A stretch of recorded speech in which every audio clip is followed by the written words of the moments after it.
It's time for another version of Autodesk Inventor. 2021 is about to hit your subs accounts, which means it's time for another TFI What's New in Inventor video. But before we get cracking, I'm not approaching this with the usual massive introduction and huge flare enthusiasm and excitement, just purely out of respect for the state of affairs across the world right now, because there's a lot of people who probably aren't going to be all that enthusiastic about a new version of Inventor. Let's be honest, businesses are closing, people are out of work, and the new version is probably the last thing on most people's minds right now. I mean, I appreciate if you're watching this in the future and it's all blown over and past. I get that it probably doesn't seem as relevant, but right now it's the last thing on most people's minds. So I'm going to approach this in a regimented way. I'm just going to lay out what's new and then show you what the deal is with Inventor 2021. So without further ado, this is what is new in Inventor 2021.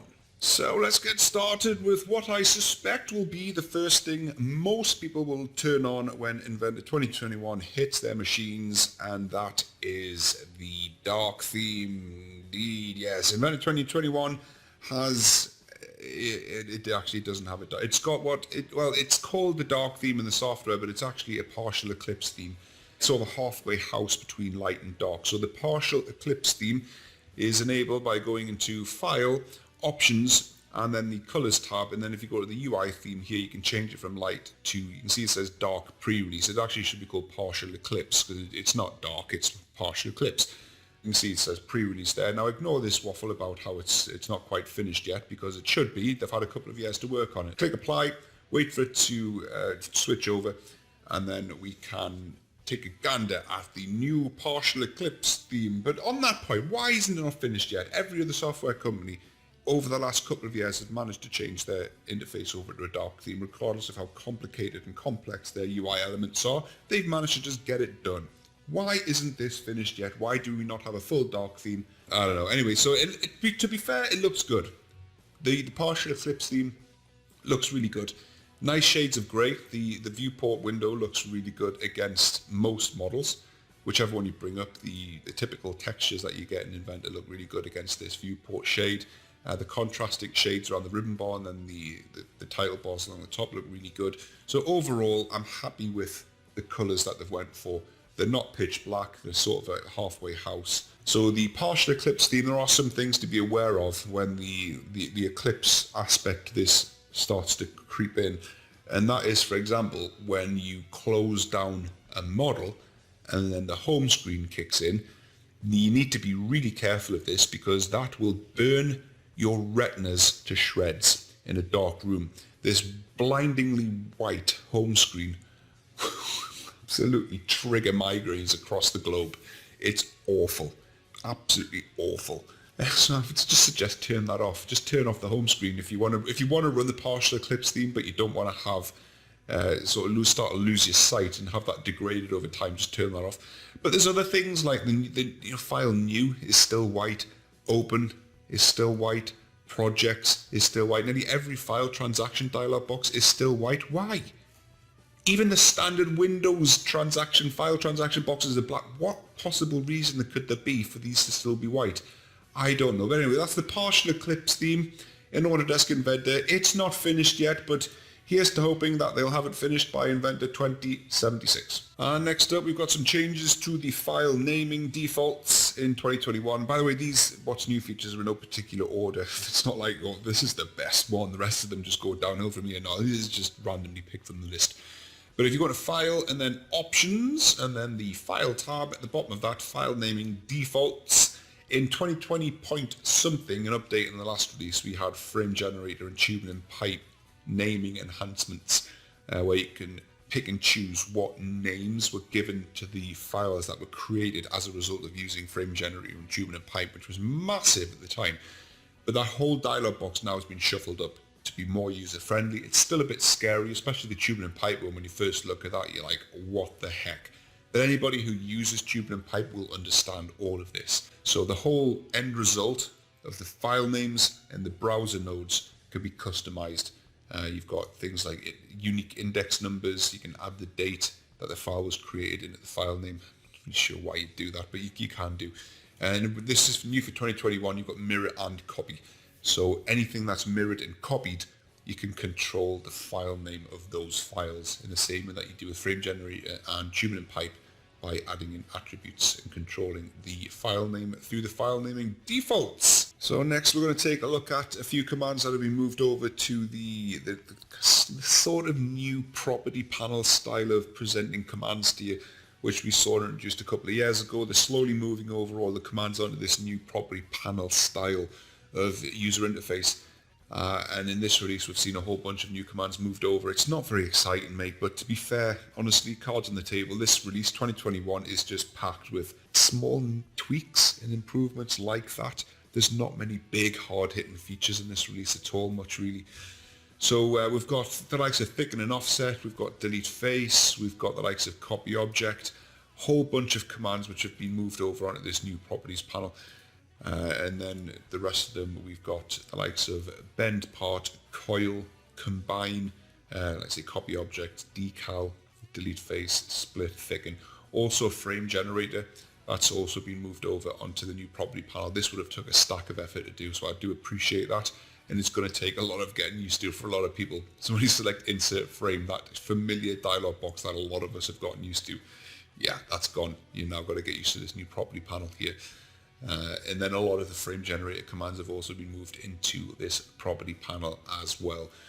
So yeah, that's it. They've still got a bit of work to do with the other commands. So that the likes of fillet, for example, this still uses the old style. Once you see that in respect to the likes of this, you start to get why that needs to go and things need to start moving over to this, because that just looks dated. So they're getting there in the end. That's where the time's going, I guess, in these new releases. A few new commands moved over in the new properties panel for Inventor 2021. So speaking of things that aren't very exciting, so many small improvements and tweaks in Inventor 2021 that aren't worth me demonstrating because they're very small, they're minor. The video would go on forever, but there is a lot of people out there who would be interested to know about them. So instead of demoing them, I'm just going to go through the what's new document and make you aware of them. So I've already mentioned for frame generator enhancements that a lot of the tools have been moved over onto the new property panel. There's been a rename of one of the commands. Trim to frame has been renamed to corner joint up there. So that's happened. We've got a change to the reuse command. So when you're doing a reuse in frame generator environment, you don't have to pick the original frame. You can actually pick something that's already been used in the reuse environment. We've got new zoom and view controls, two new profiles for the notch command, custom C and custom T templates. When you're placing a frame, we've got a new filter for categorizing the frames that you want to pick, which is quite useful. This is to aid and assist with the loss of the old frame generated dialog box, because the loss of that dialog box has kind of shifted the goalposts a little bit. We've lost a bit of functionality with that dialog box, so they've had to add in some bits and pieces with that. Also this as well, so we've got a new preview of the profile when you're hovering over the edges and sketch lines when you're placing frames. That is to replace that 2D graphical representation of the frame profile that we had in the old dialog box. So that's quite useful. Trim and extend to curve. The trim and extend command now supports selecting a curved face to define the tool. So when you extend a frame member to a curved face, that works, and you also don't get a weird curved trim either. It will, I think you get a preview, yeah, you get a nice straight cut rather than a curved cut to keep that realistic. I've already mentioned the file naming defaults. So yeah, that's the main bulk of the improvements to frame generator. Well, that's some part enhancements for 2021. We've got Windows select multiple solids in a part file. Okay. Display extended information in browser enabled for multiple commands, which I guess that could be quite useful. So you go into tools, application options, part, enable this ticky box here, display extended information after feature nodes, which has always been there for quite some time anyway, but it's now extended to include things like work planes, which is quite useful. So it lets you know how a work plane is being constructed, tangent to a surface and parallel to a plane. And that works across other things such as mirrored features, work points and work axes. Yeah. The unwrap tool, you can now select multiple plane or whole screw rigid, rename the unwrap feature and align the model results to the X, Y, X, Z and YZ planes. 3D annotate, you can now add custom properties and the leader text. See, these sort of things, they're going to be really useful to people who are like proper deep into 3D annotation, but for most people it's just like that's not a big thing for a new release. It's not worth demonstrating, I'm afraid. Like, that's why I'm just kind of glossing over these things in the way that I am. But yeah, that's the part enhancements in 2021. And if you were starting to lose interest, fear not, because this one's pretty good actually. I didn't know this one was even in the software until about half an hour ago when I was putting the video together. I was like, this is like pretty good, this one. This is creating drawings, and it's about sheet formats and predefined templates. So I'll just show you how this works, right? What you do is open up your company's template, right? Your IDW, your DWG template, right? So for example, go to, by default, I guess, C, users, public, documents, Autodesk 2021, templates, and then your standard IDW, right? And what you do is you pre-configure a layout for a drawing. So create a couple of base views. I think you do this for a part or an assembly. You'll figure this out either way. But go to your workspace, drop in, I don't know, a part, for example. Something like that. And then you create like some base views, projected views, isometric views, however you want to typically start a drawing with a set of views of. Set the scales, so 1 to 10, there's 1 to 20, going to be 2, that's way too small, 1 to 1, yeah, 1 to 2, that'll do. Right, drop the views in, right, arrange them on the sheet so they look pretty tidy, like that, right. You can also drop in things like annotation and text, right. You can put in notes, you can put in parts list, tables, whatever you want, so you can preset up your sheet how you want everyone to start a drawing with. And then what you do is you right click on the sheet in your template, and then you create a sheet format, and then call this TFI A3 3 views with notes, something like that. Click OK, and then get shot of those because the sheet format's been saved.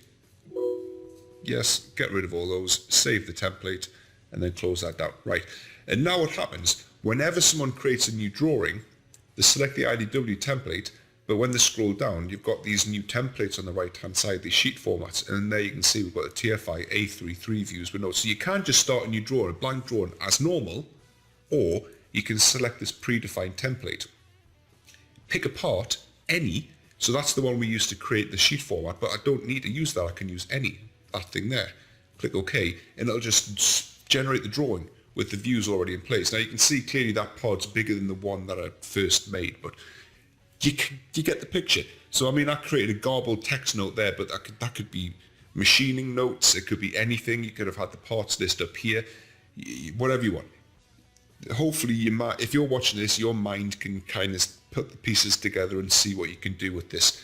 And that's just one sheet format. You can have 3 views, 5 views, whatever you want. But that's sheet formats for, I guess, not really automating drawings, but just making starting drawings a lot better than we could have done in the past. So that's really useful. That's actually pretty good.